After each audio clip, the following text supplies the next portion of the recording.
नमस्कार, न्यूज़ 24 देख रहे हैं आप। मैं हूं आपके साथ डॉक्टर मीना शर्मा। राजस्थान कांग्रेस में पूर्व मुख्यमंत्री अशोक गहलोत की तबीयत नासाज है। वो एसएमएस हॉस्पिटल में एडमिट है। उन्हें कोविड की बात कही जा रही है और 7 दिन लोगों से दूरी रखेंगे। राजस्थान कांग्रेस में सब कुछ ठीक नहीं चल रहा है। ये कहानी हम पिछले लगभग 10 सालों से इस देश की प्रदेश की राजनीति में सुन रहे हैं। देश तक उसकी गूंज है। 10 साल पहले लगभग राजस्थान में अशोक गहलोत के खिलाफ एक तरह से नया नेतृत्व सचिन पायलट के रूप में प्रदेश अध्यक्ष बनकर आया। प्रदेश अध्यक्ष रहते हुए 5 साल उन्होंने मेहनत की। उसके बाद चुनाव हुए तो अशोक गहलोत मुख्यमंत्री बने। 5 साल लगातार अशोक गहलोत और सचिन पायलट के बीच जो कुछ चला, उस बीच अभ्युदय हुआ गोविंद सिंह डोटासरा का प्रदेश अध्यक्ष के रूप में। गोविंद सिंह डोटासरा और मौजूदा प्रदेश प्रभारी अब कांग्रेस को राजस्थान में लोकसभा चुनावों को लेकर तैयार करने की कोशिशों में जुटे हैं। लेकिन उनकी कोशिशों में कितनी विफलताएं कहां-कहां मिल रही है, इसकी खबरें आप बार-बार देखते हैं। बीकानेर, जैसलमेर और भी कई ऐसे एरिया हैं, क्षेत्र हैं जहां पर ये लोग गए हैं और पार्टी की अंदरूनी कलह जो है, वो किसी न किसी रूप में खुलकर सामने आई है। प्रदेश अध्यक्ष ने थोड़ी फटकार भी लगाई कि भाई ऐसे चलेगा नहीं। लेकिन प्रदेश अध्यक्ष भी करे क्या? उनसे बड़े नेता इस वक्त राजस्थान की राजनीति में जमे हुए हैं और उनके इशारों से राजस्थान के कांग्रेस पार्टी के वर्कर काम करते हैं। ऐसे में एक तरफ तो भारत न्याय यात्रा की राजस्थान में एक तरह से रवानगी चल रही है और वहीं दूसरी तरफ कांग्रेस पार्टी की आंतरिक जो कलह है वो रुकने का नाम नहीं ले रही है। लोकसभा चुनाव में इसका क्या असर होगा? हमारे खास मेहमानों के साथ इसी पर विस्तार से चर्चा करेंगे। हमारे साथ डॉक्टर प्रदीप चतुर्वेदी कांग्रेस पार्टी से, डॉक्टर चेतन राजपुरोहित बीजेपी से, श्याम सुंदर शर्मा जी वरिष्ठ पत्रकार, राकेश वशिष्ठ जी वरिष्ठ पत्रकार, वेद माथुर जी राजनीतिक मामलों के जानकार, आर्थिक मामलों के समझदार। साथ ही हमारे साथ राजेंद्र मधुकर जी शेखावाटी से जुड़ेंगे और चंद्र प्रकाश पुरोहित जैसलमेर से हमारे साथ जुड़ेंगे। आप सभी का बहुत बहुत स्वागत है। तो डॉक्टर चेतन राजपुरोहित, आप तो कांग्रेस की खबर ज्यादा रखते हैं, क्या चल रहा है वहां पर? सबसे पहले तो मैं हमारे पूर्व मुख्यमंत्री गहलोत साहब जो हॉस्पिटल में एडमिट है, उनके शीघ्र स्वास्थ्य की भगवान से कामना करता हूँ, जल्दी स्वस्थ होकर वो आए। अब आता हूँ मूल मुद्दे पर। ये संयोग ही है कि 2 दिन से प्रदेश कांग्रेस नेतृत्व गोविंद सिंह जी डोटासरा, टीकाराम जी जूली और रंधावा साहब दोनों बीकानेर में थे और 2 दिन तक बीकानेर में रहे। और बीकानेर में जो घटनाक्रम घटित हुए वो हम सब लोगों ने देखा नजदीक से। तो किस प्रकार से उन्होंने दोनों जिलाध्यक्षों को हटाने के लिए कहा, हटाना पड़ेगा, हमें आप काम नहीं करते हैं। किस प्रकार से उनके कार्यकर्ता ही मीटिंग में नहीं आए। बड़ी चीज क्या थी, कार्यकर्ता मीटिंग में नहीं, जनता की नहीं थी, कार्यकर्ताओं की मीटिंग थी, पदाधिकारियों की मीटिंग थी और उनका वीडियो सोशल मीडिया पे वायरल भी हो रहा है। ये तो रही एक बात। दूसरी बात, रंधावा साहब और गोविंद सिंह जी डोटासरा साहब खुद कहते हैं बीकानेर की मीटिंग में कि अगर केंद्रीय नेतृत्व ने हमारी बात मान ली होती तो राजस्थान में हमारी सरकार नहीं जाती। ये सरकार हमारी रिपीट कर जाती है अगर हमारी बात केंद्रीय नेतृत्व ने मान ली होती। और जिस प्रकार से 3-3 मंत्रियों को बीकानेर में टिकट दोबारा दिया गया, और मीना जी आपको याद होगा मैंने पहले भी कहा था आपको कि तीनों मंत्री हारेंगे, बड़े मार्जिन से हारेंगे, तीनों हारे और बड़े मार्जिन से हारे बीकानेर के। तो उन्होंने एक तरीके से ये कहा कि उन तीनों मंत्रियों को टिकट नहीं देना चाहिए था, दोबारा रिपीट नहीं करना चाहिए था, किसी और को देते तो ये तीनों सीटें हम जीत जाते। तो इस प्रकार से जब रंधावा साहब, गोविंद सिंह जी डोटासरा साहब की अगर केंद्रीय नेतृत्व के सामने नहीं चल रही है, उनकी बात को नहीं माना जा रहा है, वो अपना दुख सार्वजनिक मंचों पे प्रकट कर रहे हैं, तो ये अपने आप में बताता है कि कांग्रेस में अंतर्कलह, आपसी मनमुटाव इस कदर तक बढ़ चुका है कि अब ये खा ही नहीं रही है। अब ये मतभेद नहीं रहे, ये मनभेद हो गए। और मनभेद की शुरुआत हुई थी जब माननीय गहलोत साहब ने मुख्यमंत्री पद की शपथ ली थी 2018 में। और उसी दिन से कांग्रेस में 2 ग्रुप बन गए थे, पायलट ग्रुप और गहलोत साहब का ग्रुप। और उसके बाद जैसे जैसे घटनाक्रम घटित हुए, कोरोना काल में घटित हुए, मंत्री रिसोर्टों में रहे, 2-2 महीने से रिसोर्ट से सरकार चली। लेकिन एक जरूर मेरे को आश्चर्य होता है, कांग्रेस ने सीखा नहीं। सबक नहीं लिया। अगर सबक ले लेते, जमीनी हकीकत को देखते, जमीनी हकीकत को वाच करते और जो नीति संबंध निर्णय लेते, तो आज कांग्रेस के नेताओं की जो दुर्गति हो रही है अपने अलग-अलग जिलों में जाने पे, वो नहीं होती और कांग्रेस का कार्यकर्ता एकजुट होता और कांग्रेस को जिताने के लिए प्रयास करता। अब दुविधा क्या है? दुविधा ये है कि मीना जी, अगर सचिन पायलट साहब बीकानेर में किसी नेता के घर चाय पीने चले गए, मेरे मित्र है वो नेता जो है, दूसरे दिन उनको हटा दिया गया प्रदेश प्रवक्ता से। ऐसी घटनाएँ जहाँ पर घटित होने लग जाती है, वो संगठन खत्म हो जाता है, वो पार्टी खत्म हो जाती है। और मैं तो ज़्यादा बात नहीं करना चाहता, ये कांग्रेस का अंदरूनी मामला है, लेकिन ये चर्चा चूँकि आपने आज रखी है, तो बीकानेर की जो ज़मीनी हकीकत 2 दिन में जो घटनाक्रम घटित हुए, उनके बारे में मैंने आपको बताया है और ज़्यादा मैं कांग्रेस के अंदरूनी मामले में मैं ज़्यादा नहीं बोलूँगा। ठीक बात है, अच्छी बात है। राजेंद्र मधुकर जी, जी। शेखावाटी तक बीकानेर में जो कुछ हुआ उसकी गूंज हुई, जैसलमेर में भी वैसी ही घटना हुई, तो बीकानेर से लेकर शेखावाटी सीकर तक किस तरह की चर्चाएं हैं? ये बात सच है मीना जी कि आप जानती हैं कि शेखावाटी कांग्रेस का गढ़ माना जाता है और ये लेकिन चूंकि जब बात आती है भारत के प्रधानमंत्री नरेंद्र मोदी के चुनाव लड़ने की, तो यहाँ पूरे समीकरण बदल जाते हैं और जिस तरह से अभी देखिएगा कि बहुत कम सीटें जीत पाए हैं यहाँ पर। सीकर में की बात करें तो यहाँ पर यूडीएच मंत्री जो मिले हैं, भले ही चाहिए संख्या, मतलब ये मान के चलिएगा कि बीजेपी की कम रही है, लेकिन अब बीजेपी अभी अति उत्साहित है कि उनको शेखावाटी में यूडीएच मंत्री जावर सिंह खर्रा मिले हैं। तो शेखावाटी में भले ही चाहिए परफॉर्मेंस कांग्रेस का बहुत अच्छा रहा है विधानसभा में, लेकिन लोकसभा में ये पूर्व में जो आभास हो रहा है, भय व्याप्त हो गया है। गुटबाजी कितनी दिखती है कांग्रेस के भीतर की चुनावी नतीजों के बाद, राजेंद्र जी? शेखावाटी में कांग्रेस में मुझे कोई ज्यादा गुटबाजी दिखाई दे नहीं रही है। उसका कारण यह है कि यहाँ पर अभी तो गुटबाजी जो प्रकट नहीं हो रही, उसका मूल कारण है कि अभी जैसे ही किसी व्यक्ति का नाम आएगा तब जाकर की गुटबाजी प्रकट होगी।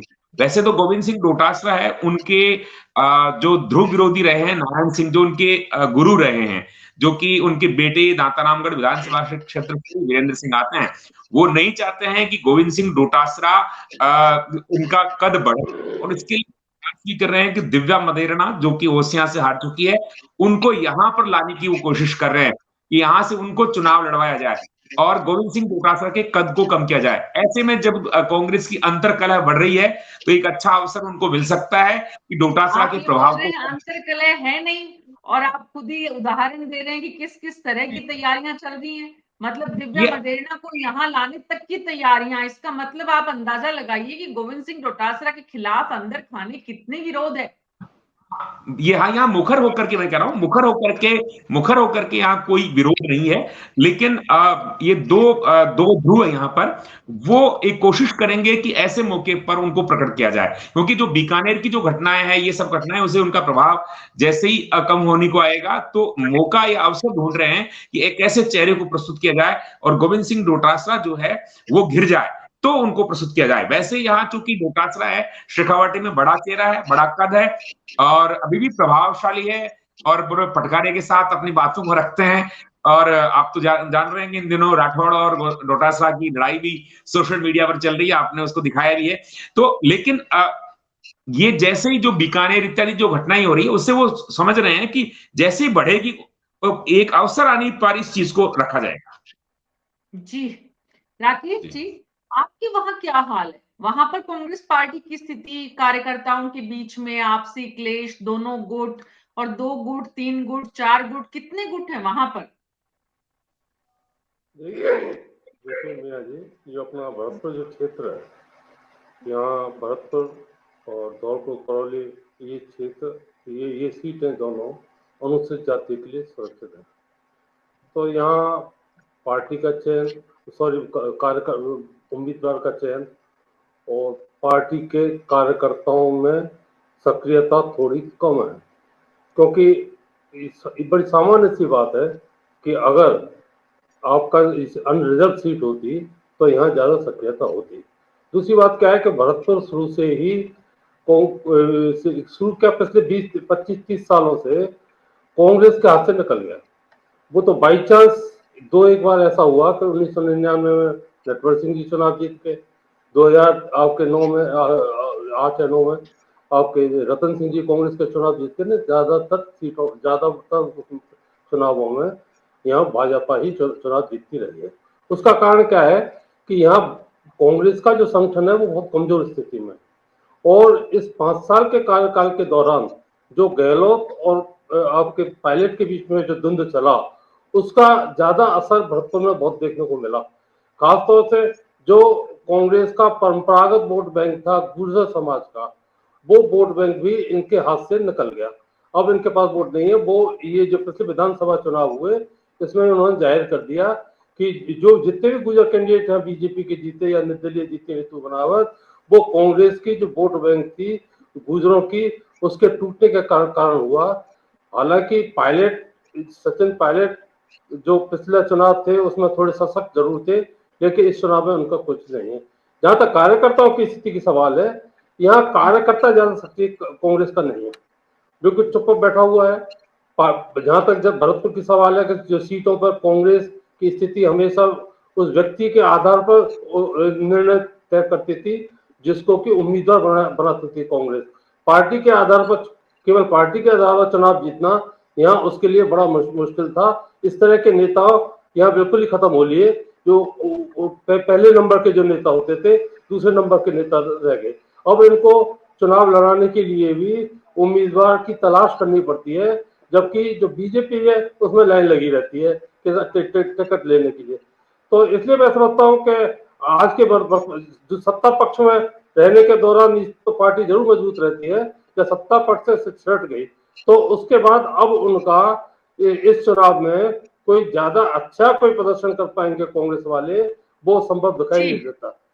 तो पिछले चुनाव में भी एक बात बता दूं, पिछले चुनाव में इन्होंने बड़े मजबूत उम्मीदवार को चुनाव लड़ाया जो रिटायर्ड IRS थे, बड़े अधिकारी थे। वो भी एक मामूली से कार्यकर्ता रंजीता कोहली, उसने 3.5 लाख वोटों से चुनाव को हरा दिया। बिल्कुल रंजीता कोहली को तब ठीक से बात करनी नहीं आती थी, वो लोगों के बीच में जा सकती नहीं थी, ठीक से बोल नहीं सकती थी। बिल्कुल समझा जा सकता है। वेद माथुर जी, जिस तरह से पूरे प्रदेश में जैसे राकेश वशिष्ठ जी बता रहे कि जब बारिश आने वाली होती है तो मोर, कुछ पक्षी और होते हैं, उनको देखकर समझ में आ जाता है कि बारिश आने वाली है। वैसे ही राजनीति का हाल होता है। लोकसभा चुनाव हो, राज्यसभा चुनाव हो, चुनाव की दिशा क्या होने वाली है वो कार्यकर्ता को देखकर भी समझा जा सकता है।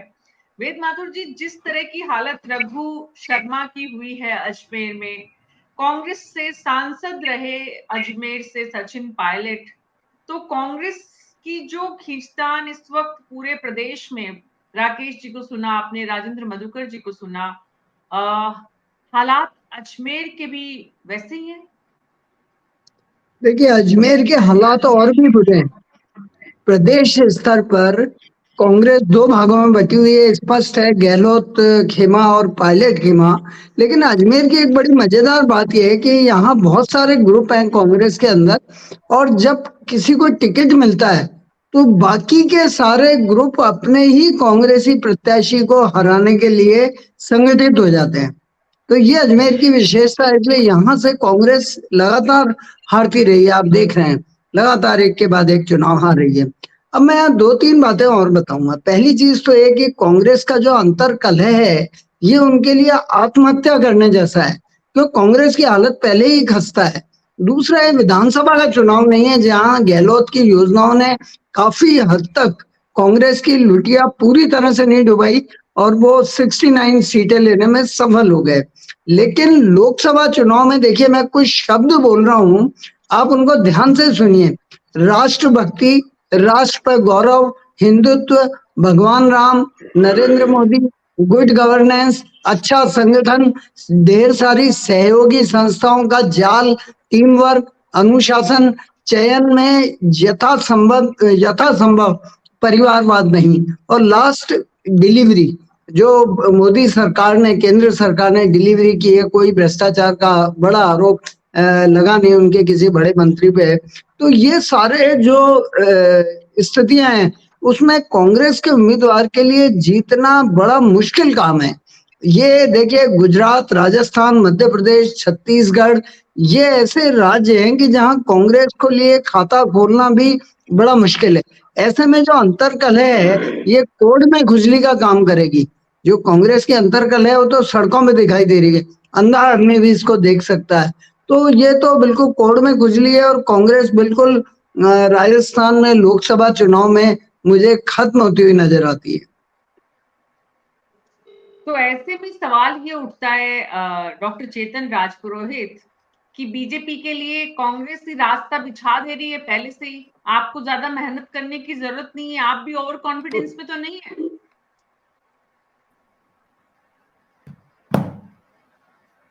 ऑडियो ऑन करिए प्लीज डॉक्टर चेतन राजपुरोहित।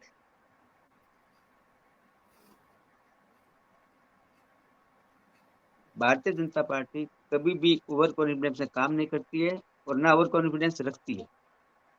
मैंने पहले भी कहा था 2018 और विधानसभा 2019 लोकसभा, इन दोनों चुनावों में एक बड़ा डिफरेंस था कि लोकसभा में लगभग हमें 58% मत मिले और विधानसभा में हमें 38% के करीब करीब वोट मिले। तो आप मीना जी देखिए 20% का जो डिफरेंस है लोकसभा और विधानसभा चुनाव के बीच में, वही मतदाता है जिन्होंने विधानसभा में वोटिंग की थी, वही मतदाता है जिन्होंने लोकसभा में वोटिंग की थी। तो मेरे को ऐसा लगता है माननीय प्रधानमंत्री जी ने जो डिलीवर किया, जैसे हमारे मित्र भी बता रहे थे, जो जो योजनाएं बनाई और इनको रखा है, एपी सेंटर क्या है हमारा? हमारा एपी सेंटर है किसान, युवा, महिलाएं। और हमने 4 लोगों को क्यों किया है? क्योंकि देश की आबादी का आधा हिस्सा महिलाओं का है, आधी आबादी महिलाओं की है। और अभी भी मैं कहीं पढ़ रहा था कि जो पिछले 2019 के चुनाव में महिला वोटर का जो टर्न आउट हुआ है, वो टर्न आउट बढ़ा है। और जहां जहां महिला वोटर का टर्न आउट बढ़ा, वहां वहां भारतीय जनता पार्टी के कैंडिडेट जीते और अच्छे मार्जिन से जीते। तो इसका मतलब ये है कि महिला वोटरों का जो रुझान है, उनका वोट परसेंटेज भी बढ़ा है, कास्टिंग कैपेसिटी भी बढ़ी है, मतदान करने के लिए बाहर भी निकल रही है और मोदी जी के समर्थन में वोटिंग भी कर रही है। तो इन सब चीजों का जब अपन अध्ययन करते हैं तो अपन धीरे धीरे उसी लाइन में आगे काम करते हैं। अभी आपने देखा होगा विकसित भारत संकल्प यात्रा हमने क्यों निकाली? हम कहाँ ओवर कॉन्फिडेंस में? हमारे प्रधानमंत्री जी, हमारे राष्ट्रीय अध्यक्ष जी, हमारे अमित शाह जी, आप देख रहे हैं पूरे भारत में लगातार काम कर रहे हैं, कार्यकर्ताओं को संबोधित कर रहे हैं, मीटिंगों को संबोधित कर रहे हैं, आम सभाओं को संबोधित कर रहे हैं और अलग अलग राज्यों में अलग अलग कार्यक्रम पैरेलल चल रहे हैं। और आपने देखा होगा युवा मोर्चा ने एक हमारे बहुत बड़ा कार्यक्रम किया था पूरे हिंदुस्तान में, ऑनलाइन वर्चुअल किया था, वो सभी कोचिंग सेंटरों को भी शामिल किया था उसमें पूरे भारत के।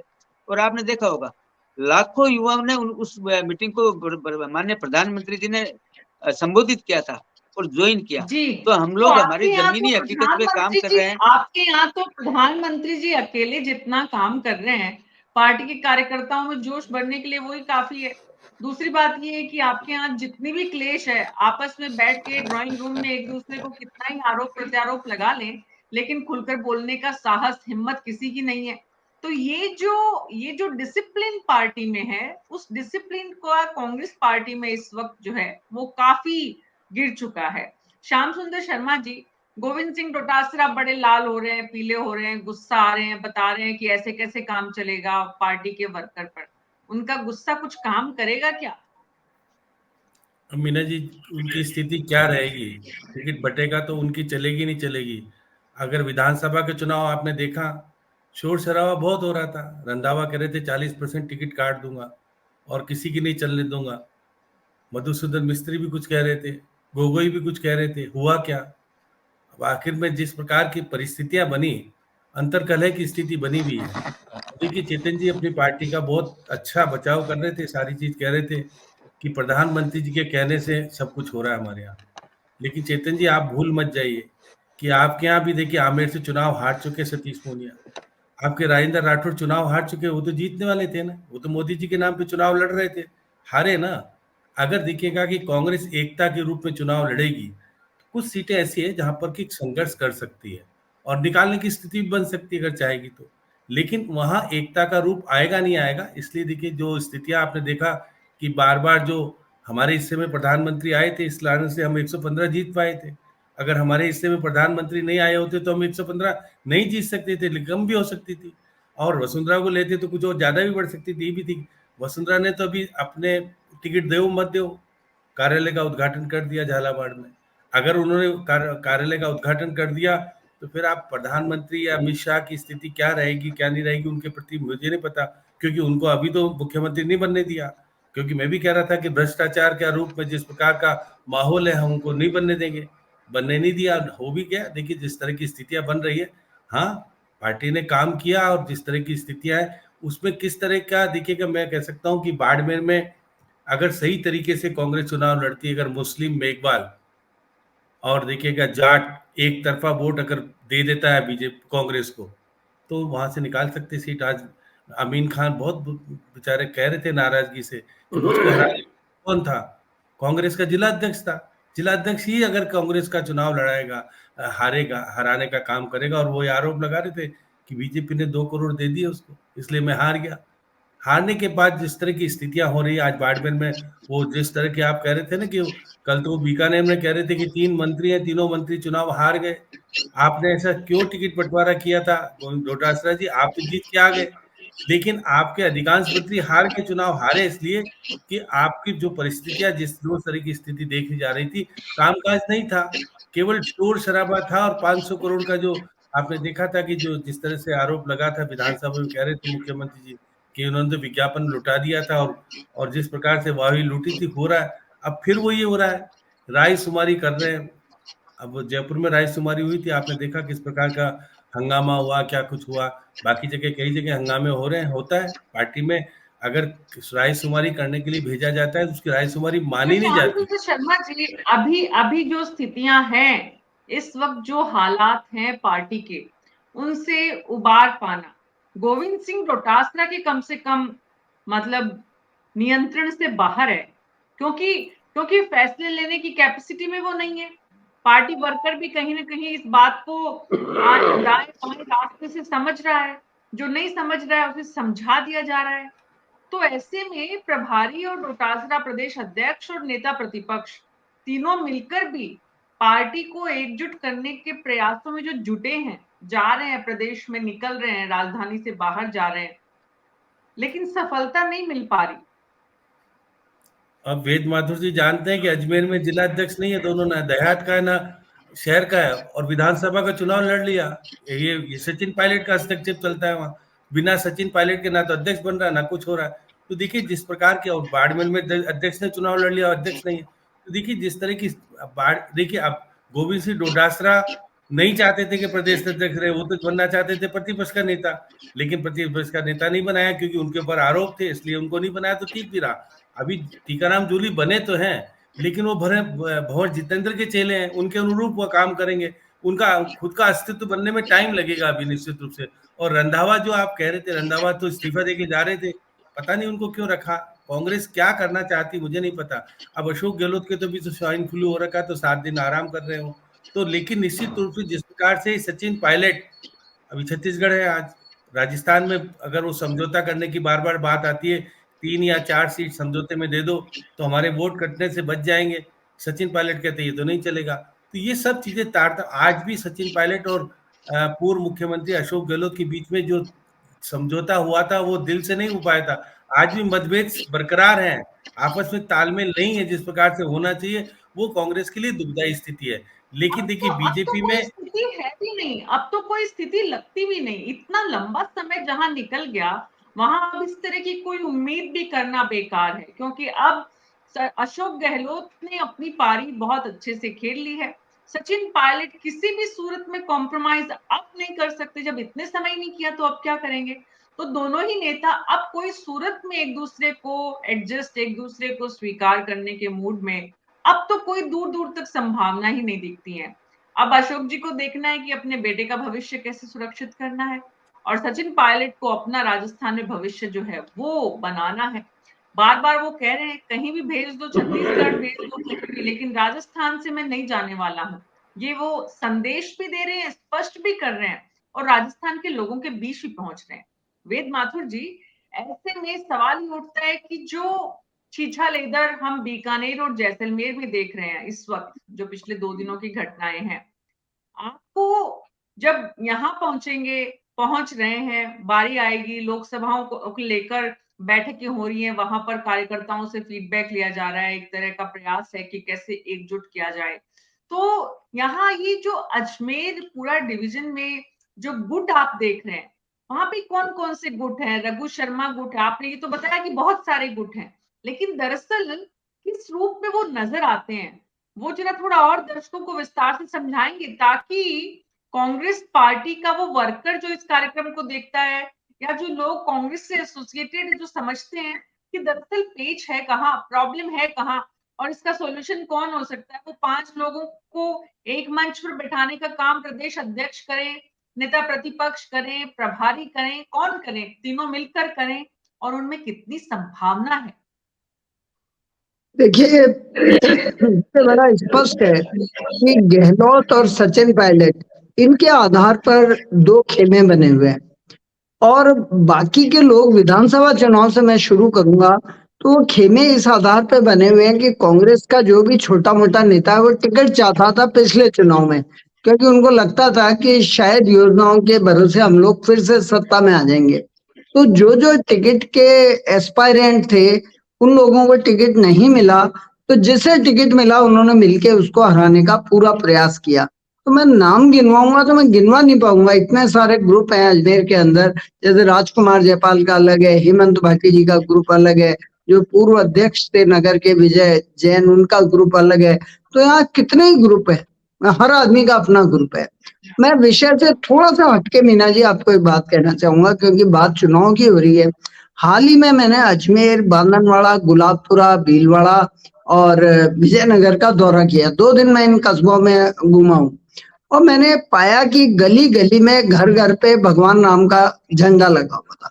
एक और दिलचस्प बात मैं आपको बताना चाहूंगा कि बीजेपी के से जुड़े हुए या आरएसएस से जुड़े हुए इतने संगठन ग्राउंड पे काम कर रहे हैं कि कई कांग्रेसियों को तो पता भी नहीं होगा कि इनके कितने संगठन हैं।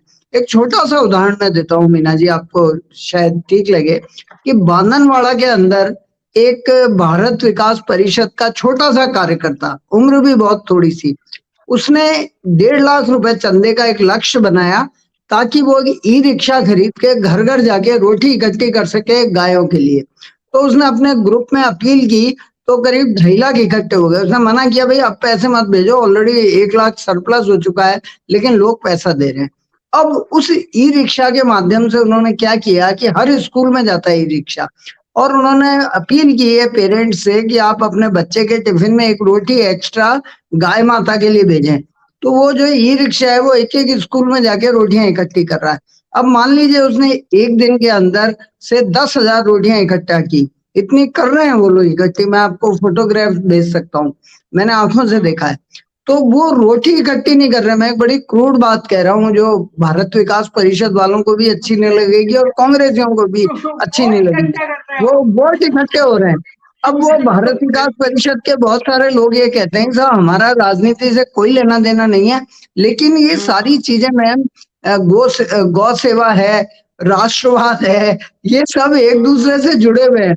और राजनीति के अंदर यदि आप सेवा के माध्यम से आएंगे, एक उत्तराखंड में जो वहां के पूर्व मुख्यमंत्री थे रावत जी, बहुत बड़े नेता थे, मुख्यमंत्री का चेहरा थे उत्तराखंड में, वो सिर्फ इसलिए आ रहे कि बीजेपी ने जो कैंडिडेट खड़ा किया था वो हर शव यात्रा में जाता था। उनके विधानसभा क्षेत्र की कोई शव यात्रा ऐसी नहीं होती थी जिसमें वो ना जाते हो।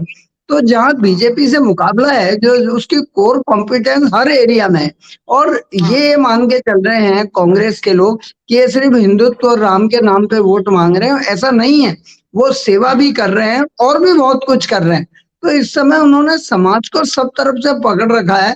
वोटों के अंतिम लक्ष्य तो देखिए, कहीं ना कहीं आप इसको, हो सकता है बीजेपी के प्रवक्ता या संघ के लोग बुरा माने, लेकिन अंततोगत्वा तो सत्ता प्राप्त करनी है, क्योंकि आप अपनी विचारधारा का क्रियान्वयन करना चाहते हैं, उसके लिए भी सत्ता चाहिए। तो ये सारा सत्ता का खेल है। लेकिन अगर एक एक रोटी एक एक परिवार दे रहा है और गौ माता की सेवा हो रही है और लोगों को मतलब जो विचार है उस विचार को स्प्रेड किया जा रहा है, तो इसमें तो कोई दो राय नहीं है ना कि मेहनत हो रही है, मेहनत बड़ी जबरदस्त हो रही है। इस बात से आपकी मैं सहमत हूँ। राकेश वशिष्ठ जी, जब विपक्ष में रहते हैं तो मेहनत ज्यादा करनी होती है, विपक्ष की जिम्मेदारी ज्यादा होती है। जनता ने आपको अस्वीकार कर दिया है, इसलिए आपको इस बात को समझना है कि जनता के बीच में आपकी स्वीकार्यता कैसे बने। ये बात सही है कि बीजेपी के पास अपने जो संगठन हैं, जो जुड़े हुए ग्रुप्स हैं, उनमें बड़ी संख्या है लोगों की अलग-अलग रूप में कामों को करने के लिए। कांग्रेस के पास भी ऐसा नहीं है, सेवा दल भी है, यूथ कांग्रेस भी है, तमाम प्रयास अगर कांग्रेस पार्टी भी करे तो कमी नहीं है, लेकिन सत्ता नहीं दिख रही है। और जब सत्ता नहीं दिख रही है तो काम करने का मन नहीं हो रहा है। यही बात समझ में आती है अल्टीमेट। देखिए मीना जी, भरतपुर में पिछले 2-3 दशक से कांग्रेस की स्थिति और कमजोर होती चली गई। 2018 के चुनावों में जो कांग्रेस को जो संबल मिला, उसका उसके 2 कारण थे, 2 व्यक्ति थे। एक तो यहाँ जाट वोटों पर सबसे ज्यादा प्रभाव रखने वाले विशेन सिंह जी का। दूसरे नंबर पर जो वोट बैंक है, इलाका है, वो है गुजरों का। गुजरों को ये उम्मीद थी कि सचिन पायलट चीफ मिनिस्टर बनेंगे, ये अध्यक्ष हैं, इसलिए गुजरों का वोटिंग कांग्रेस के पक्ष में गया। विशेन सिंह को उम्मीद थी कि उनको अपने विशेन सिंह की स्थिति ये है कि वो कब किधर चल जाए कोई पता नहीं। वो गहलोत से ज्यादा प्रभावित थे, गहलोत के कहने पर वो आए। गहलोत को एक बार 2008 में भी गोपालगढ़ में संजीवनी दी थी उन्होंने, आपको जानो तो। वो वहाँ आपका मस्जिद से और गुजरों के बीच में झगड़ा हुआ था जमीन को लेकर के, जिसमें 8-10 जो है वो मेब मारे गए थे। उस मामले को उन्होंने सुलझाया था, तब से गहलोत जी के नजदीक आ गए थे। अब क्या है कि पायलट 2019 इसके पिछले 2023 के चुनाव में लोग गुजर मतदाताओं को तो ये लगा कि भाई सचिन पायलट को तो नहीं आना, इसके साथ धोखा हो गया, इसलिए उनका वो वोट ट्रांसफर हो गई, बिल्कुल खिलाफ चली गई कांग्रेस में। विशेन सिंह जी अपनी पारिवारिक स्थिति के कारण बहुत कमजोर हो गए और वो ये चुनाव जो अपने आप को बरगद का पेड़ मानते थे, जो पिछला चुनाव 2008 जो इस साल जो 2023 में जो हुआ विधानसभा का, इस समय चुनाव वो हार गए। अब उनका कोई पता नहीं कि कब, सुनने में तो ये आता रहता है, लगातार कोशिश करते रहते हैं और कभी स्थायी पार्टी में वो नहीं रहते, कब किधर खिसक जाए। अब क्योंकि राजस्थान में तो केवल 2 ही पार्टी है, आइदर कांग्रेस या बीजेपी। अब बीजेपी वाले उनको स्वीकार करें या ना करें, क्योंकि वो जो उनकी जो पत्नी है और उनका जो बेटा है वो बीजेपी के ज्यादा नजदीक है, इस तरह के स्टेटमेंट देते रहते हैं। लेकिन उनकी फिलहाल अभी निष्क्रियता है। विश्वेन्द्र सिंह जी की निष्क्रियता रहते आपको कांग्रेस पार्टी भरतपुर की जो सीट है वहां पर कोई चमत्कारिक उम्मीद ना करे, ये निश्चित बात है, क्योंकि वो कुछ वोटों का तो खेला कर देते हैं। लेकिन अब हालत ये है कि कांग्रेस में टूटन शुरू हो गई है। पिछले विधानसभा चुनाव में जो कांग्रेस के एक अच्छे नेता थे, नगर निगम के अब डिप्टी मेयर थे गिरीश चौधरी इस बात से असंतुष्ट हो गए कि हमारा तो कभी नंबर आना ही नहीं, यहाँ तो उन्होंने लोकदल के आदमी को, सुभाष दल को टिकट दे दिया जो हम लोग का काम कर रहे सारे, उन्होंने इस्तीफा देकर चुनाव लड़ लिया बीएसपी से। अब इस हालत यह है कि वहां कार्यकर्ता बिल्कुल सुस्त पड़ा है और उनकी कोई उम्मीद भी नहीं है कि इस चुनाव के आने के वक्त जो है वो सक्रिय हो सके। लेकिन बीजेपी कार्यकर्ता जोर शोर से लगा हुआ है इसमें, अपने अपने तरह तरह के कार्यकलापों से वो जोर शोर से लगा हुआ है और लोगों के संपर्क कर रहा है। और वो उसको कोई भी, जैसा आपने वेद माथुर जी ने बताया, ऐसे उनके कई जरिए हैं जो संपर्क वो अपने उससे लगे कर रहे हैं। फिलहाल की स्थिति में अभी तो कांग्रेस से तो लिमिटेड, ये पता नहीं कौन कैंडिडेट, लेकिन बीजेपी का कैंडिडेट तो शायद रंजीता कोहली ही रहने की संभावना है। तो इससे और आज की स्थिति में उनकी कार्य उसको देखते हुए, सब राज्य में सरकार देखते हुए, बीजेपी की पार्टी की जिले में पार्टी की स्थिति देखते हुए ये तय माना जा रहा है कि अपर हैंड तो यहाँ बीजेपी का रहेगा। एक बात तो इससे स्पष्ट हो चुकी है, इस वक्त कांग्रेस पार्टी की जो हालत है, कांग्रेस पार्टी की इस स्थिति में पार्टी का वर्कर साथ नहीं रहना चाहता, क्योंकि उनको दिखता है कि उससे उनका कोई फायदा नहीं होने वाला। तो पार्टी में जुड़ने वाले लोग दरअसल अपने फायदे के लिए जुड़ते हैं, फायदा पूरा नहीं हो रहा है तो पार्टी से भी कोई सरोकार नहीं है।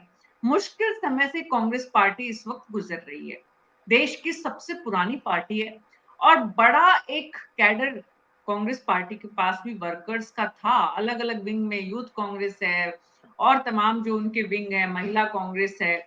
लेकिन राजेंद्र मधुकर जी, कोई बढ़िया जी। शेर याद आता है कि सत्ता से जब दूरी होती है किसी पॉलिटिकल पार्टी की, तो कैसे लोग छिटकते जाते हैं एक के बाद एक। कितनी बड़ी संख्या में बड़े नेता निकल गए। जब बड़े नेता चले जाते हैं तो छोटे नेताओं को भी लगता है, छोटे भाइयों को भी लगता है कि क्या फायदा है, क्या मतलब है यहाँ रहने से। दो चार पार्टियों में रैलियों में जाएंगे, रैलियों में जाने के नाम पर जितना कुछ करते हैं वो भी करने को नहीं मिलेगा, जेब से पैसा देना पड़ेगा। तो ऐसी स्थिति में कांग्रेस पार्टी जो आज पहुंच चुकी है, उसको उबार पाना आज की स्थिति में डोटासरा के लिए बहुत बड़ी चुनौती है। बिल्कुल आपने सच कहा। मुझे एक शेर याद आता है, तू है बेवफा तो अपना भी ये तौर सही, तू नहीं और सही और नहीं और सही। ये हमने हाँ, देखा कि, किस तरह से ज्योति मिर्धा को कांग्रेस छोड़ करके ज्योति मिर्धा बीजेपी में आई। इसी तरह से आप एक एक करके बड़े चेहरों को आप देखिएगा, बीजेपी उनको लाने में शामिल हो गई, या फिर वो क्यों आए उसका कारण है कि कहीं न कहीं उनकी अनदेखी हुई, या वो जो स्थान प्राप्त करना चाहते थे वो स्थान उनको मिला नहीं। तो ऐसी स्थिति में हालांकि अभी ये चर्चा ये भी चल रही थी कि हालांकि एक बड़ा हादसा हुआ है, मानवेंद्र सिंह उनके आने की संभावनाएं यहाँ बन रही है, उनकी चर्चाएं चल रही है। तो अब ये वो समय है जब जहाज डूबता हुआ जहाज है, उसमें कोई बैठना चाहता नहीं है। कांग्रेस की स्थिति बहुत ही दयनीय है, और ऐसी स्थिति में गोविंद डोटासरा के लिए सबसे बड़ी चुनौती है, क्योंकि शेखावाटी की बात करें या फिर राजस्थान की बात करें, यहाँ की तासीर ये है कि विधानसभा के जो चुनाव है वो तो क्षेत्रीय मुद्दों पर लड़े जाते हैं। नेता का व्यक्तित्व कैसा है, उनकी छाप कैसी है, उनकी पकड़ कैसी है, कार्यकर्ताओं पर कितनी पकड़ है, वो कार्यकर्ताओं का काम कितना अच्छा करते हैं, उन पर निर्भर करता है। लेकिन जब बात आती है केंद्र सरकार की, या फिर जब लोकसभा चुनाव की बात आती है, तो वहां पर मानस बदल जाता है। और मानस बदलने का कारण यह है कि उनको लगता है कि एक वोट भले ही चाहे हमारा नीचे जाए, लेकिन ऊपर वोट नरेंद्र मोदी के साथ जाना चाहिए। और जिस तरह से नरेंद्र मोदी के लिए मैं कहना चाहूंगा, जिस तरह से एक सफल वो एक आंदोलन करता है, सफल एक संगठन करता है, और उनके चेहरे पर वो चुनाव लड़ा जाएगा, और एक जादुई करिश्मा ही है।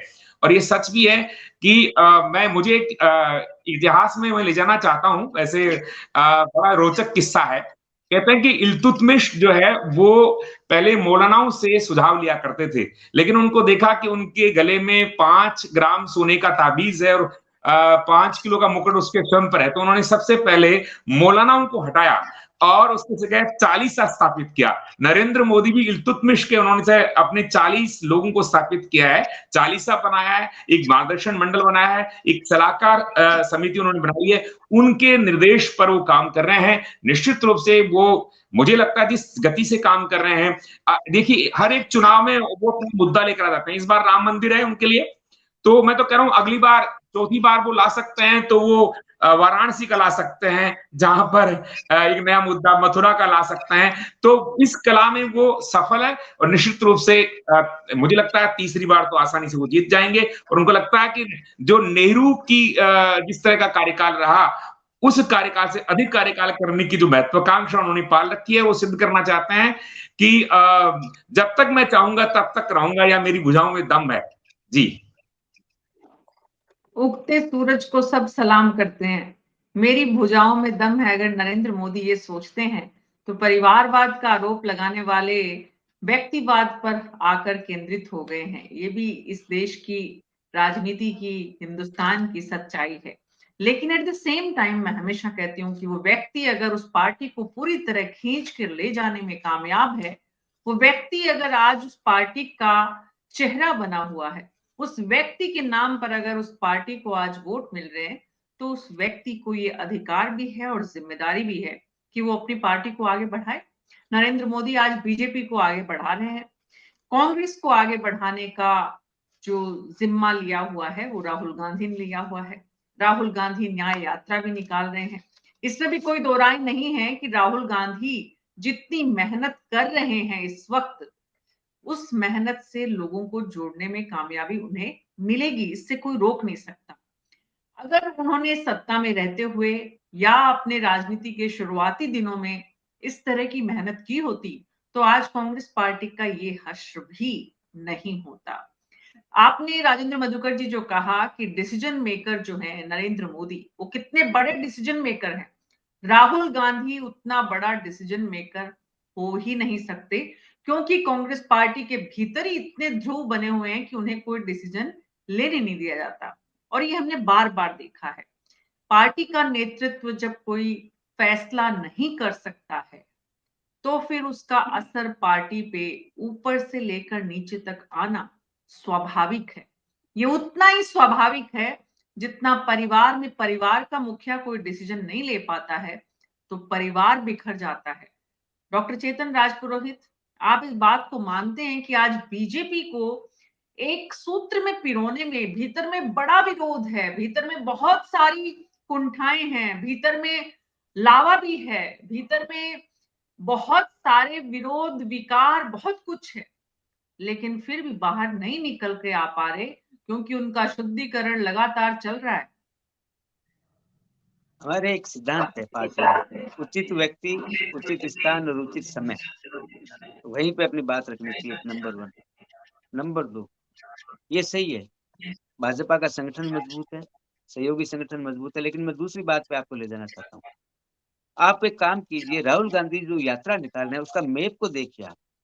असम में कहाँ से ये पहुंची, किन किन जिलों को इन्होंने कवर किया, उन जिलों की डेमोग्राफी क्या है, उसके बाद में ये बंगाल आते हैं, बंगाल में किन किन लोकसभाओं में जाते हैं, उन लोकसभाओं की डेमोग्राफी क्या है, उसके बाद में ये बिहार आते हैं, बिहार में भी आप अध्ययन कीजिए, झारखंड में थे अभी, कल भी थे, आज भी थे, तो आप एक ध्यान देंगे, अगर देखेंगे उसको तो एक पर्टिकुलर सिस्टम के अंदर राहुल गांधी जी यात्रा निकाल रहे हैं। उसी डर के कारण से इनके सहयोगी छोड़ के भग गए। क्यों भग गए? ममता बनर्जी को बंगाल में लगा ये तो हमारे वोट बैंक को ही तोड़ने में लगे हुए हैं। जो 90% वोट ममता को मिलता है किसी धर्म विशेष का, तो ममता बनर्जी को ऐसा लगा ये मेरे ही वोट तोड़ रहे हैं। यही यूपी में, यही बिहार में, यही झारखंड में, यही असम में, सभी स्टेट में, सभी क्षेत्रीय पार्टी को ऐसा लगा कि ये हमें ही नुकसान पहुंचाने के लिए यात्रा निकाल रहे हैं, इसलिए सारे भग गए। पहली बात। दूसरी बात, कांग्रेस की एक दिक्कत है। कांग्रेस की दिक्कत ये है कि कांग्रेस के नेता मोदी विरोध के नाम पर देश विरोध शुरू कर देते हैं। अभी आपने टी सुरेश का वक्तव्य देखा होगा कल परसों, तो कर्नाटक से सांसद है, उन्होंने बजट की प्रतिक्रिया में मीना जी क्या कहा, उन्होंने कहा अगर साउथ के राज्यों को अगर बजट नहीं मिलेगा तो हम भी इस बात पे सोचने पे मजबूर हो जाएंगे कि हम भी एक अलग देश बना ले साउथ में। और कांग्रेस के बड़े नेता उनका सहयोग करते हैं, मौन समर्थन देते हैं। तो इन चीजों को क्या भारत का नागरिक स्वीकार करेगा? कांग्रेस के नेता समय समय पर केंद्रीय नेताओं के मार्गदर्शन में ऐसे स्टेटमेंट जो देते हैं, ये भी आत्मघाती कदम साबित होता है कांग्रेस के लिए। अब आता हूं मैं मोदी सरकार के निर्णय। सर्जिकल स्ट्राइक फर्जी, एयर स्ट्राइक गलत, सेनाध्यक्ष गली का गुंडा, इस तरीके से जो व्यवहार इनके, बताऊं 2-3 नेता जैसे मणिशंकर अय्यर, दिग्विजय सिंह जी, ये जो इनके 3-4 नेता है, ये कांग्रेस की नया डुबोने में कोई कोर कसर छोड़ नहीं रहे हैं। क्योंकि चारों एंगल जब बिल्कुल गलत हो जाता है किसी भी पार्टी का, काम नहीं, दूसरे के अच्छे कामों का समर्थन मत कीजिए, कोई दिक्कत नहीं है, लेकिन विरोध के नाम पे देश का विरोध मत कीजिए। संगठन आपके पास है नहीं, जनता आपको चाहती नहीं। अब मैं श्याम जी साहब की एक बात का जवाब देना चाहता हूँ। श्याम जी साहब ने बालोतरा की बात की थी, JMD समीकरण। श्याम जी साहब, ये समीकरण विशेषकर पश्चिमी राजस्थान में सब जगह है। नागौर जिले में 10 विधानसभा है, और श्याम जी साहब मेरे बड़े अनुभवी है, मेरे बड़े भाई है, बड़ा अनुभव है, मेरे से ज्यादा अनुभव है। नागौर जिले की 10 विधानसभा, उसमें यही समीकरण 2003 में हमने देखा था, और हमने 10 की 10 विधानसभा जीत ली थी 2003 के अंदर। क्यों? क्योंकि जैसा अभी हमारे मित्र बता रहे थे, कांग्रेस को हराने में कांग्रेस ही सक्षम है। इनके आपसी कलह, इनके कैंडिडेट की दिक्कत, इनके कार्यकर्ताओं की दिक्कत, और तो और इनके लिए कांग्रेस महत्वपूर्ण नहीं है। ये एक ऐसे बिंदु पर आके चुनाव में खड़े हो जाते हैं कि हमें तो एक्स को वोट देना, चाहे वाई विधानसभा प्रभावित हुए, चाहे जेड विधानसभा प्रभावित हुए, और वाई और जेड में ये इंडिपेंडेंट और खड़ा कर देते हैं अपना। तो इस क्लेश के कारण से उस समय 2003 में 10 की 10 विधानसभा कांग्रेस हार गई थी। मैं इस बात से सहमत हूँ। अब वो जमाना गया समीकरणों वाला, चाहे जे हो, चाहे एम हो, चाहे डी हो, ये अब नहीं रहा जमाना। अब जमाना रहा है विकास का। विकास के नाम पे लोग वोट देने लग गए हैं। अब जातिवाद, धर्मवाद, इस पे नहीं वोटिंग। और एक और बता रहा हूँ, अल्पसंख्यक समुदाय का जहां तक ताल्लुक है, लगातार भारतीय जनता पार्टी को वोट परसेंट बढ़ रहा है, लगातार बढ़ रहा है, चाहे वो विधानसभा है और चाहे लोकसभा है। उसका कारण चाहे 3 तलाक रहा हो, चाहे उनका कारण कोई दूसरे कारण हो, चाहे उनको प्रधानमंत्री की लोक कल्याणकारी योजनाओं का लाभ मिला हो, चाहे प्रधानमंत्री आवास मिला हो, चाहे उज्ज्वला में सिलेंडर मिला हो, चाहे मुफ्त राशन मिला हो, चाहे उनको हर घर नल मिला हो, या जो भी सरकारी केंद्र सरकार की जो लोक कल्याणकारी योजना को लाभ मिल रहा है, उसका भी हमें बेनिफिट मिल रहा है। इसका सबसे बड़ा उदाहरण उत्तर प्रदेश में आजमगढ़ सीट, जो बिल्कुल अल्पसंख्यक बहुल सीट है, जहां बीजेपी नहीं जीती कभी, वहां भी हम उपचुनाव जीत गए। मीना जी, क्यों जीत गए? क्योंकि धीरे धीरे भारतीय जनता पार्टी के माननीय प्रधानमंत्री जी जो काम कर रहे हैं, सबका विकास, सबका विश्वास, सबका प्रयास, इस लाइन पे जो काम कर रहे हैं, अल्पसंख्यकों को भी धीरे धीरे समझ में आने लग गया है कि कांग्रेस हमें वोट बैंक की तरह इस्तेमाल करती है, देती कुछ नहीं है। माननीय प्रधानमंत्री जी लगातार दे रहे हैं, चाहे वोट मिले और चाहे नहीं मिले, और दे नहीं रहे हैं, ये कर्तव्य भी है प्रधानमंत्री जी का, ये हम सबका कर्तव्य है कि देश के प्रत्येक नागरिक को उनको सुविधा मिलनी चाहिए, और जिस सुविधा के वो हकदार है उनको देने के लिए सरकारें बनती है, उनको देने के लिए तो पार्टियां बनती है। इसमें कोई एहसान की बात नहीं है, लेकिन राहत देना माननीय प्रधानमंत्री जी का सर्वप्रथम उद्देश्य था, उद्देश्य है और उद्देश्य रहेगा। इसी कारण से भारतीय जनता पार्टी, मैंने जो 4 फ्रंट बताए हैं, उन चारों फ्रंटों में कांग्रेस से बहुत आगे है।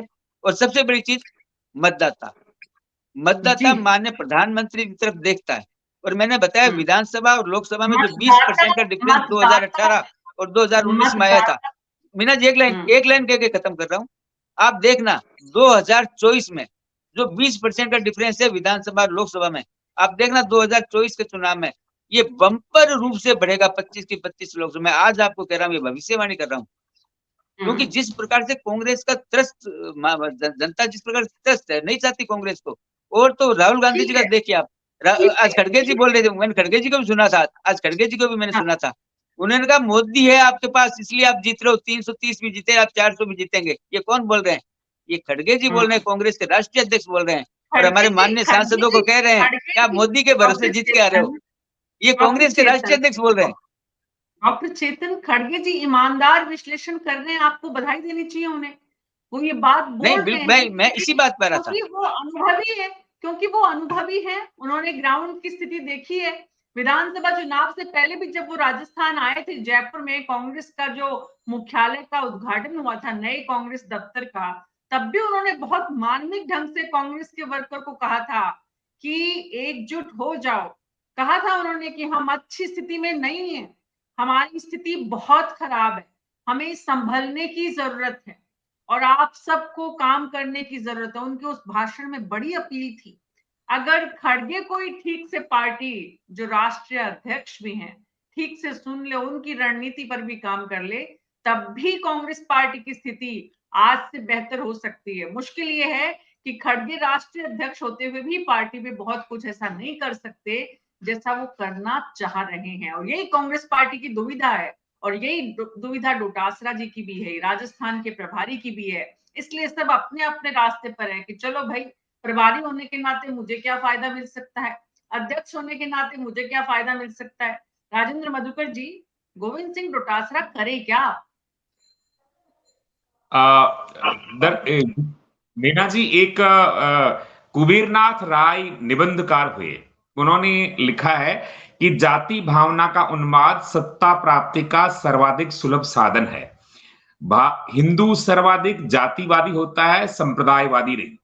और मोदी ने इसको ठीक से पढ़ा है कि जब तक भारतीय या हिंदू जातियों में बटेगा, तब तक मुझे वोट नहीं मिलेंगे। क्षत्रिय दलों का पतन इसी वजह से हुआ कि उन्होंने हिंदुत्व और सबको एकजुट करने का काम किया। और यही कारण है कि स्वयं गोविंद सिंह डोटासरा को लग रहा है कि प्रदेश अध्यक्ष रहते हुए, यानी जो स्थिति इतनी कमजोर नहीं थी कि वो 70 तक पहुंच गए, लेकिन अब चूंकि देखिए, खुद अशोक गहलोत एसएमएस में आपने स्वयं ने बताया कि वो एडमिट है। ऐसी स्थिति में रंधावा खुद कह रहे हैं कि अगर हमारी सलाह मान ली जाती तो निश्चित रूप से सरकार बना पाते। यहां पर यह है कि केंद्रीय नेतृत्व जब जब कमजोर होता है तब तब स्थिति दयनीय हो जाती है। और यह है कि दोनों के बीच में संवादहीनता भी है, यानी डोटासरा चाहे तब भी वो उस तरह से लोगों को टिकट नहीं दिला सकते, ये सबको जानकारी है। भले ही वो सक्रिय हैं और संवाद करते हैं, डायलॉग डिलीवरी बहुत अच्छी करते हैं, डिबेट बहुत अच्छी करते हैं, लेकिन ये भी सबको पता है कि जिस व्यक्ति को चाहेंगे उनको वो टिकट दिला नहीं पाएंगे। ये इस समस्या से वो घिरे हुए हैं। इस बात को तो हर व्यक्ति जानता है।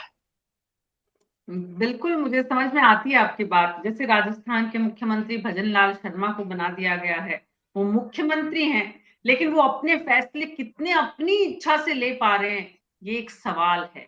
वैसे ही गोविंद सिंह डोटासरा प्रदेश के अध्यक्ष हैं, लेकिन अपनी टीम बनाने का अधिकार उनके पास नहीं है।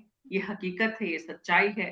तो राजनीतिक दलों की जो कार्यशैली है, वो जिन पदों पर बैठे हुए लोगों के पास जितने अधिकार और जिम्मेदारी है, जब उनको वो दोनों ही नहीं देंगे, तो चाहे वो कांग्रेस हो, चाहे वो बीजेपी हो, पतन निश्चित है। समय लगता है। अभी उत्थान का समय बीजेपी का है और पतन का समय कांग्रेस का है। ऐसे में स्थिति गोविंद सिंह डोटासरा अपनी कैसे मजबूत करें अपनी पार्टी की? राहुल गांधी के साथ रहते हुए मैडम उनकी स्थिति जैसे जैसे जहाज का पंछी है, वो उड़ता खूब है ऊंचाई पर और अपना प्रभाव जमाना चाहता है, अपना प्रदर्शन भी बहुत अच्छा करना चाहता है, लेकिन जहाज का पंछी पुनः जहाज पर ही आता है। तो ये एक विवशता उनके सामने है। बिल्कुल बिल्कुल, वेद माथुर जी, ऐसे में कांग्रेस पार्टी बड़ी बड़ी मुश्किल स्थिति में है इस वक्त राजस्थान में, और लगता नहीं कि इस लोकसभा चुनाव से पहले भी इस मुश्किल से निकल पाएगी, क्योंकि 5 साल पूरे निकल गए सरकार में रहते हुए, सत्ता में रहते हुए। जब ज्यादा आसान था इस परिस्थिति से निकलना, तब नहीं निकल पाए, तो अब तो विपक्ष में है। देखिए, कांग्रेस की स्थिति ये है कि उनको शॉर्ट टर्म स्ट्रेटेजी बनाना छोड़ देना चाहिए, क्योंकि वो शॉर्ट टर्म में कामयाब होने वाले नहीं हैं। उनका जो संगठन है वो पूरी तरह से सड़ चुका है। ऐसे में उनको लॉन्ग टर्म स्ट्रेटेजी पे काम करना पड़ेगा, पहली बात। दूसरी बात, आपने गुटबाजी की कही। गुटबाजी यदि खत्म करनी है तो इनको सचिन पायलट और गहलोत, इन दोनों को इस साइड में बैठा देना चाहिए और नया नेतृत्व विकसित करना चाहिए। अब जब नए नेतृत्व की बात आती है तो उसमें मैं बड़े स्पष्ट शब्दों में कहना चाहूंगा कि यदि आप डोटासरा जी जैसे लोगों को आगे लेके आएंगे, जिनके ऊपर खुद पे 50 तरह के आरोप लगे हुए हैं, तो वो एक टीम को, जो एक लीडर के पास एक मॉरल ऑथोरिटी होती है, एक नैतिक बल होता है, वो नहीं मिलेगा उसे। तो इनको पूरा नए सिरे से हर जिले के अंदर, हर विधानसभा क्षेत्र में अच्छे प्रोफेशनल्स हैं, कोई एजुकेशनिस्ट है, कोई डॉक्टर है, कोई इंजीनियर है, कोई पत्रकार है, उनको डेवलप करना पड़ेगा। कांग्रेस को लाना पड़ेगा आमंत्रित करके कि आप आइए और हमारी कमान संभालिए, हम आपको अगला चुनाव लड़ा रहे हैं। तब तो ये कुछ सरवाइव कर पाएंगे, शॉर्ट टर्म में नहीं करेंगे, पहली बात। दूसरी बात, एक महत्वपूर्ण, अभी बीजेपी के प्रवक्ता ने कही कि अल्पसंख्यकों का विश्वास हम जीत रहे हैं। देखिए, आप मुझे क्षमा करें, अल्पसंख्यकों का ना तो विश्वास जीत रहे हैं और ना ही अल्पसंख्यक इनको वोट दे रहे हैं। आजमगढ़ का इन्होंने उदाहरण दिया। आजमगढ़ में 5% मुसलमानों ने भी बीजेपी को वोट नहीं दिया। आजमगढ़ में सिर्फ इसलिए बीजेपी जीती कि वहां एक मुस्लिम प्रत्याशी था, वो बीएसपी के या निर्दलीय खड़ा होके 1.5 लाख, 1.25 लाख, 1.5 लाख वोट काट गया। रामपुर के अंदर क्या हुआ कि जो आजम खान थे, उन्होंने मुसलमानों पे बड़े अत्याचार किए, तो इस बार वहां मुस्लिम्स ने वोट ही नहीं दिया। वहां वोट परसेंटेज संभवतः 17% था, उससे वहां आकाश सक्सेना जीते रामपुर के अंदर विधायक का चुनाव। तो ये गलतफहमी बीजेपी के स्थानीय नेता नहीं रखें कि हम अल्पसंख्यकों का विश्वास जीत रहे हैं, पहली बात। दूसरी बात, नारे के लिए बात अच्छी है, क्योंकि कई नारे ऐसे हैं कि वो अंतरराष्ट्रीय स्तर पे भी भारत की छवि या मोदी जी की छवि बनाने में फायदा पहुंचाते हैं। सबका साथ, सबका विकास, लेकिन सबका साथ बीजेपी नहीं चाहती है। मान लो बीजेपी के साथ आप 5 मुसलमान वोट जुड़ गए या 5 मुस्लिम्स को बीजेपी ने टिकट दे दिया राजस्थान के अंदर, तो उसका जो कोर वोटर है, हिंदू, उग्रवादी हिंदू जो है, यूथ है और जो उस तरह के उनके कार्यकर्ता हैं कई जो उग्र हैं, वो नाराज हो जाएंगे। तो ये जो ध्रुवीकरण का प्रोसेस चल रहा है, इसमें उनको अल्पसंख्यकों के विश्वास या उनके वोटों की जरूरत भी नहीं है। अब राजस्थान का उदाहरण ले, राजस्थान के अंदर अशोक अल्पसंख्यकों का तुष्टीकरण गलत तरीके से करते रहे। अल्पसंख्यकों के साथ न्याय होना चाहिए, लेकिन गलत तरीके से उनका तुष्टीकरण नहीं होना चाहिए। और कोई भी समझदार राजनीतिज्ञ जैसे केजरीवाल है, तो जहां 8% 10% मुस्लिम वोट है राजस्थान में, तो उनको गलत तरीके से उनका पक्ष क्यों लेगा। लेकिन यहाँ ये गलती कांग्रेस से हुई। केजरीवाल ने इस मामले में समझदारी दिखाई, वो अल्पसंख्यकों के प्रति बहुत ज्यादा तुष्टीकरण की नीति लेके नहीं चल रहे, उसका उनको लाभ भी मिल रहा है। तो ये कुल मिला के सीन है। और अंत में मैं ये बात कहना चाहूंगा कि कांग्रेस की स्थिति ये है कि वहां डोटासरा जी हुए या सचिन पायलट हुए या अशोक गहलोत जी हुए, इस तरह के नेताओं को जब प्रसाद बढ़ता है तो सारा प्रसाद वो खुद ही खा जाते हैं। बीजेपी के अंदर क्या है, जब प्रसाद बढ़ता है तो वो सब तरफ बढ़ता है, कार्यकर्ताओं तक पहुंचता है। और सबसे महत्वपूर्ण बात है जो कांग्रेस को कान खोल के सुननी चाहिए कि बीजेपी में स्पष्ट मैसेज है कि यदि आपको टिकट चाहिए, आपको पद चाहिए, तो आप चुपचाप रह के काम करें। यदि आपने सत्ता के लिए हाथ पैर मारे, गुटबाजी की, ये की, तो आप उससे आउट हो जाओगे। हो सकता है इसके कुछ अपवाद हो, लेकिन आप देख रहे हैं जिस तरह मंत्री बने, जिस तरह टिकट बटे, जिस तरह मुख्यमंत्री बने, तो जो लोग चुप रह के काम करेंगे उनको टिकट मिलेगा। जबकि कांग्रेस के अंदर उल्टा है, जो दादागिरी करेगा, जो कब्जा करेगा पार्टी के ऊपर, वो टिकट भी ले आएगा, सब कुछ ले आएगा। तो कांग्रेस को सोचना चाहिए कि जब कथा समाप्त हो तो प्रसाद हर आदमी को मिले। ऐसा नहीं हो कि सारा प्रसाद डोटासरा जी और उनका परिवार खा जाए, सारे आरएएस एक ही परिवार से, उनके परिवार से बन जाए। तो प्रसाद बांटना है शुरू करेंगे तो चुनाव जरूर जीतेंगे। फिलहाल नहीं संभावना नजर आती। अभी तो ऐसी कोई संभावना कांग्रेस पार्टी में मुश्किल नजर आ रही है। असंभव तो कुछ भी नहीं होता, और कांग्रेस पार्टी कोशिश कर रही है कि राजस्थान में 8-10 सीट, 4-5 सीट जितनी मिल जाए। लेकिन सवाल ये है कि वो कोशिश कर कौन रहा है। सवाल ये है कि किसके नेतृत्व में राजस्थान में ये होगा। अगर डोटासरा के नेतृत्व की बात करें तो डोटासरा टिकट बांटने वाले नहीं है, तो फिर उनका नेतृत्व नहीं हुआ। अगर सचिन पायलट की बात करें तो वो किसी स्थिति में नहीं है, तो उनका नेतृत्व में नहीं हुआ। और सामूहिक नेतृत्व जिस पर बीजेपी ने चुनाव लड़ा, उसकी बात कांग्रेस पार्टी में संभव नहीं है, क्योंकि साथ बैठने को कोई तैयारी नहीं है। तो ऐसे में जो भी नाम सामूहिक नेतृत्व के नाम पर कोशिश किए भी जाएंगे, उसमें भी खिचड़ी ही होगी, जैसी खिचड़ी लगातार विधानसभा चुनाव में कांग्रेस ने की है। बहरहाल मैं आप दोनों के पास और आना चाहती थी, राकेश जी और श्याम जी, लेकिन वक्त की कमी है, इसलिए माफी चाहूंगी। आप सबका बहुत बहुत शुक्रिया इस चर्चा में शामिल होने के लिए।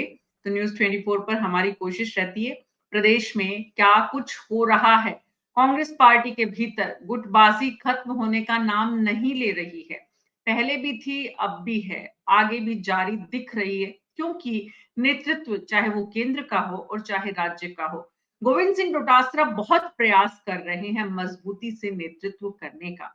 लेकिन पूरी टीम जो उनके अंडर काम कर रही है, उसमें अलग अलग संकेतों से, इशारों से, नेतृत्व से वो संचालित हो रही है। ऐसे में डोटासरा के लिए भी चुनौती है। उन चुनौतियों से पार पाने में उन्हें सफलता मिले, इन्हीं शुभकामनाओं के साथ न्यूज़ 24 पर आज मेरे साथ इतना ही। नमस्कार।